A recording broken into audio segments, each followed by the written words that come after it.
क्या हो गया? चालू बिंदी छोटी हो गई। चल तो रहने यार। हाँ। गुड मॉर्निंग स्टूडेंट्स, मैं Rameshwar Prasad Gupta, associate professor AVST government girls college Bundi Rajasthan. Kota university Kota के सिलेबस के अनुसार बीकॉम पार्ट सेकंड के एवीएसटी विषय के सेकंड पेपर कॉस्ट अकाउंटिंग के टॉपिक अपूर्ण ठेके पर लाभ का अंश ज्ञात करना, computation of profit on incomplete contract. तब हम पूर्ण ठेके के बाद में अपूर्ण ठेके को पढ़ते हैं। तो जो ठेका कार्य चालू लेखा वर्ष से के अंत तक भी अगर अपूर्ण रह जाए तो उसको अपूर्ण ठेका कहा जाता है। और उस अपूर्ण ठेके पर जो लाभ अर्जित हुआ है उसमें से कितना लाभ हम लाभ हानि खाते में ले जाएं, तो उसके लिए अपूर्ण ठेके पर लाभ का उचित अंश ज्ञात करने हेतु लेखा मानक 7 अकाउंटिंग स्टैंडर्ड 7 को ध्यान में रखना चाहिए। और उसके अनुसार फर्स्ट, लाभ की गणना केवल प्रमाणित अथवा अनुमोदित कार्य वर्क सर्टिफाइड को ध्यान में रखकर ही की जानी चाहिए।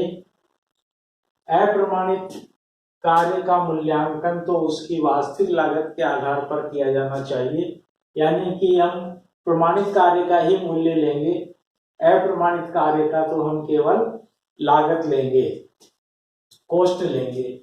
सेकंड पॉइंट है, उपयुक्त नीति से प्राप्त किए गए लाभ की राशि पूर्ण रूप से चालू वर्ष के लाभ हानि खाते में न ले जाकर इसका कुछ प्रतिशत भविष्य की हानियों के लिए आयोजन के रूप में रखना न्यायोचित है।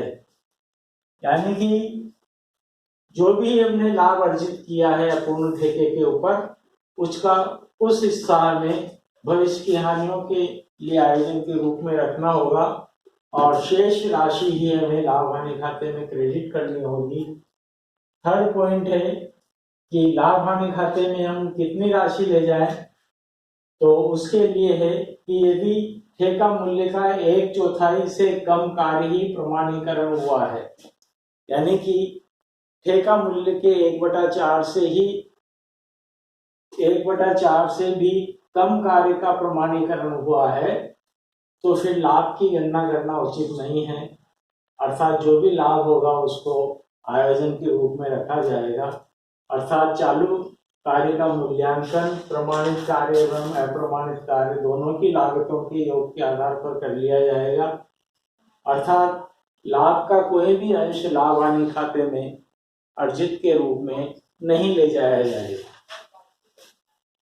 चौथा बिंदु है, यदि ठेका मूल्य के 1/4 या इससे अधिक लेकिन आधे से कम कार्य का प्रमाणन हुआ है, यानी कि प्रमाणित कार्य का मूल्य ठेका मूल्य के 1/4 के बराबर है या 1/4 से अधिक है, किंतु 1/2 से कम है, तो फिर हम निम्न सूत्र के आधार पर लाभ हानि खाते में क्रेडिट करना उचित होगा।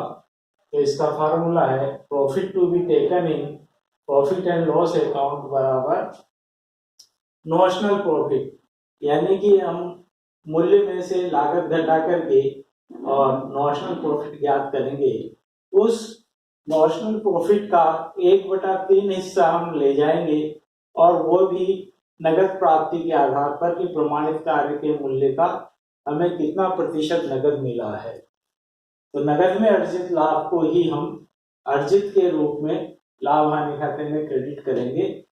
तो इस स्थिति में जब प्रमाणित कार्य 1/4 या इससे अधिक किंतु आधे से कम है, तो notional profit into 1/3 into cash received upon work certified, value of work certified.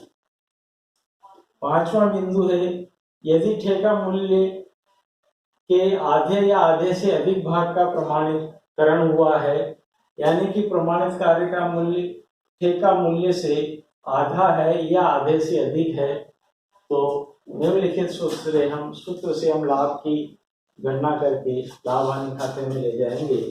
Profit to be taken profit and loss account बराबर notional profit into 2/3 2/3 2/3 into cash received upon value of work certified.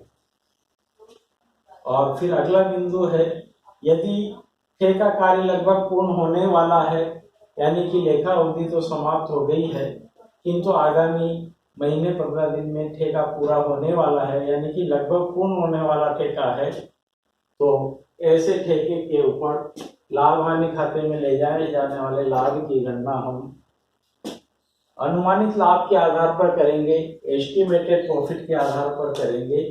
तो इसका नियम हम अगले video में देखेंगे।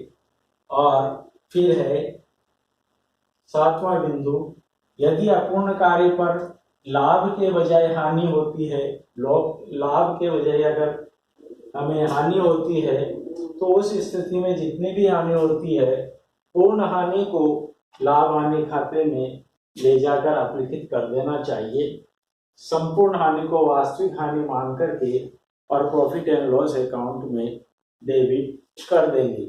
तो ये रहा अपूर्ण ठेके पर लाभ की गणना के नियम। धन्यवाद।